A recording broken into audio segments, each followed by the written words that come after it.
सकाळी समजलं मला की सकाळी साधारणतः 8:30-9च्या दरम्यान की तिथं भाजपची भारतीय जनता पार्टीची त्या ठिकाणी लावलेली पट्टी म्हणजे ज्यावर निशाणे आहे ते खाली पडलेले आणि अर्धवट जाळलेले.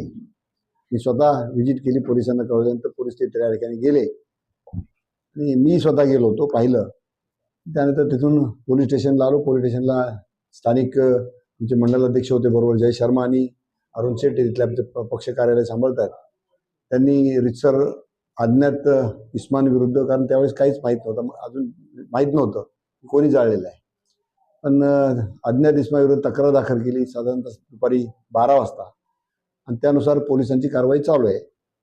हे नैराश्यातून आणि हारण्याच्या भीतीनं हे केलेलं काम आहे. एक घाणेरडी प्रवृत्ती, म्हणजे लढाई समोरासमोर लढायची अशा प्रकारचं पळपुटेपणा करणं हे नाही, बरोबर नाही. आणि म्हणून ते निराशातून आणि हार होईल या भीतीने केलेली कृत्य आहे. हे मला आता समजलं तुमच्याकडून की असं असं झालेलं आहे. नक्कीच आता विरोधी पक्षाकडे पक्षांसाठीच करतात ते. आता या ठिकाणी विरोधी पक्ष म्हणजे तो हे जे उमेदवार आहेत त्यांच्यासाठी केलेले विरोधी पक्षाचे, त्यांच्या इशाऱ्यावर किंवा त्यांच्या मार्फत किंवा त्यांच्या इशाऱ्यावरून केलेले. मला आता तुमच्याकडून समजले नव्हते.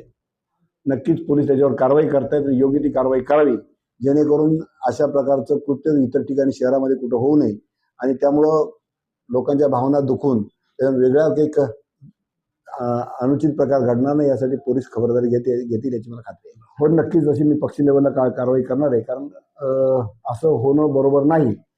पक्षश्रेष्ठी त्याची दखल घेते याची मला खात्री आहे.